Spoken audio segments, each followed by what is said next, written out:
Hey y'all, happy Wednesday. I hope everyone is freshly zooted. We're gonna do a little it's my cup. Oh, there you go. We're gonna do a little coffee and coffee. So coffee and coughing. Sorry. Um, so this is just kind of me checking in on all things Bravo that occurred when I wasn't watching Bravo. So, first of all, that for those of y'all that don't know, I took a big Bravo break. Uh, then Jax was let go. I broke my foot. And so my Bravo embargo ended, and my ass binged like it was fucking 2020, right? So, let me also say these opinions have no basis in facts. They are simply my observations.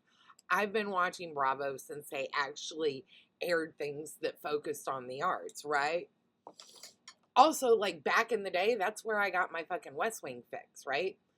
Um, you could watch the new ones, but the place for reruns was on Bravo there for a while. Before DVRs, I would actually tape with a VCR the episodes and save them for posterity. So don't judge me.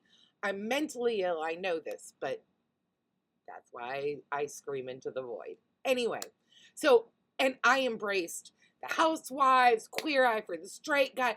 Oh my God, fucking My Life on the D List.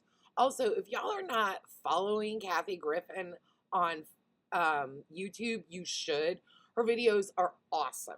So, anyway, um, so first of all, before I say any of this, also, allegedly, what was that, Wayne's World? I'm just telling you. And I'm not like Jesus and Mero. I don't have allegedly to fling out. I'm going to figure that shit out, though. So, everything, allegedly, right?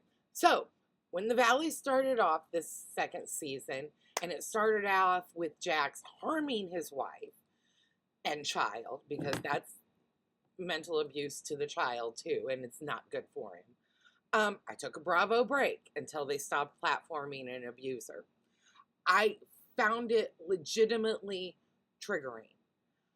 I have been in a relationship with a dollar store version of Mr. Taylor. Only difference between the two was a cocaine habit, allegedly, and money. So, like,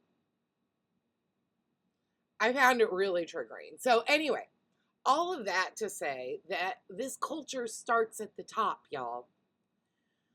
Mr. Baskin has a long history of endangering women on his show. Well, Heather, you can't say that. Allegedly, but also, yes, let's go back to the first time he did this on Beverly Hills to Taylor Armstrong. Y'all remember that, right? Ladies have a little sit down at LVP's, the old tacky house that was across the street from Adrienne Malouf's, right? And Camille outs the abuse on camera. And then Lisa, of course, because she likes to throw off the bomb, but oh no, it wasn't me. Oh no. Anyway, and you know that production, aka Lisa, probably Kyle, and Mr. Baskin put her up to it, right? It takes most people an average of 7 attempts to leave their abuser. Outing her publicly could have ended the way these true crime documentaries I'm obsessed with end. You know what I'm saying? It's not okay. So, out of the gate, he's endangering a member of his staff. He's also showing all the people, mostly women, watching that this is what you should do when you suspect or even know someone you care about is being abused, right? So there's that, right? Fast forward to Denise Richards, right? Kyle and Brandy, with marching orders, out Denise and endanger her, right? Why did Brandy say that shit? Why did Kyle let her say that shit? And Kyle, given the rumors that are swirling around about you, I hope you are so motherfucking ashamed of yourself. Let me tell you something. I have been a Kyle Richards stan. Not just a fan, a straight up stan. From almost day one. I too am late in life and queer. I too am a Capricorn and a little bit crazy. I understand her and identify with her on so many ways. But this, not okay. You don't get to out someone. You also don't get to endanger your supposed friend. You'd been pissed at her. You were already pissed at her.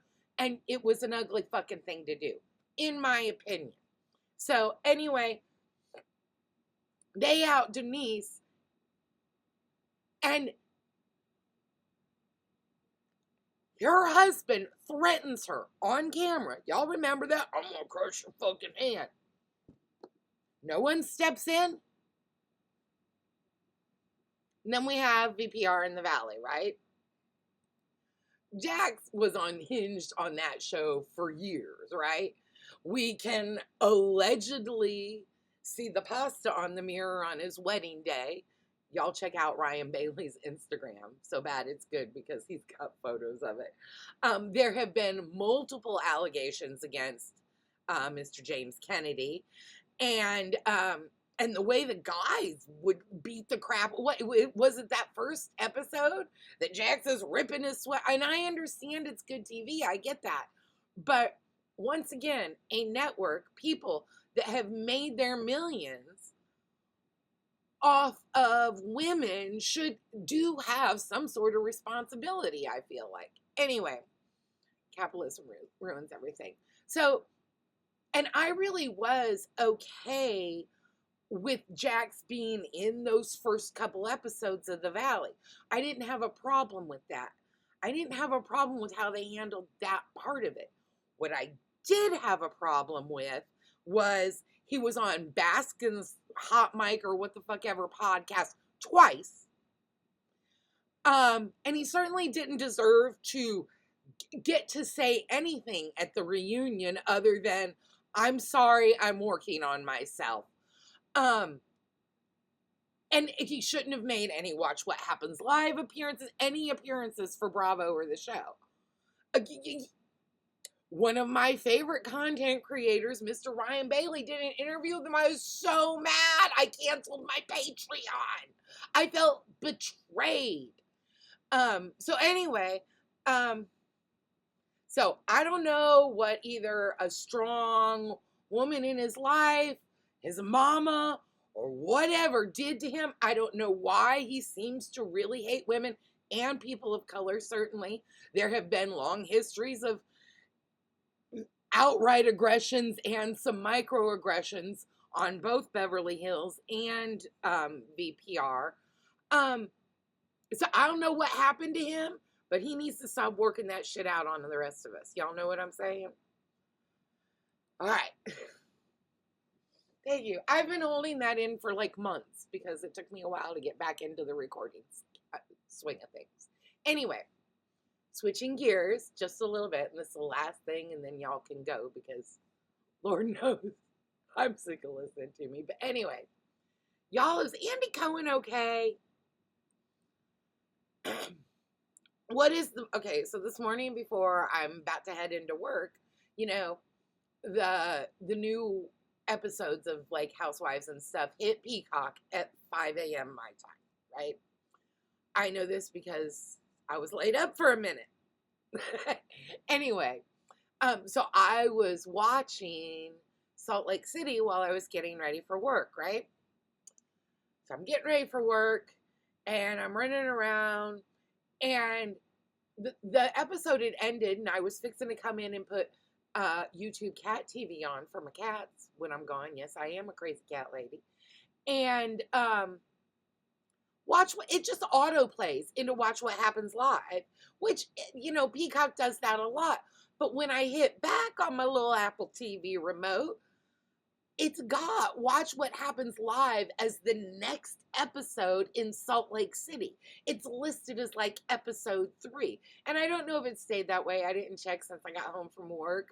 But why are they jamming Watch What Happens Live down my throat? Y'all, here, I got my tinfoil tiara on, right?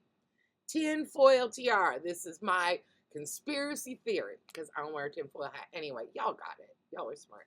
Anyway, so what's going on? Why is Andy Cohen getting shoved down my throat, right?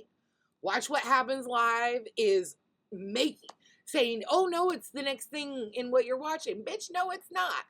And just for no apparent reason, he's co-hosting the Love Island reunion. Y'all, why? Why are y'all trying to make fetch happen? So here's what I want to know. Are his ratings in the toilet? And honestly, like, I didn't mind him on the Love Island reunion. I think that he and Ariana actually bounced off of each other pretty well. But what's going on? Is he okay? Y'all let me know. Anyway, those are things that were on my mind, and I was just wondering. Take care of y'all. Bye.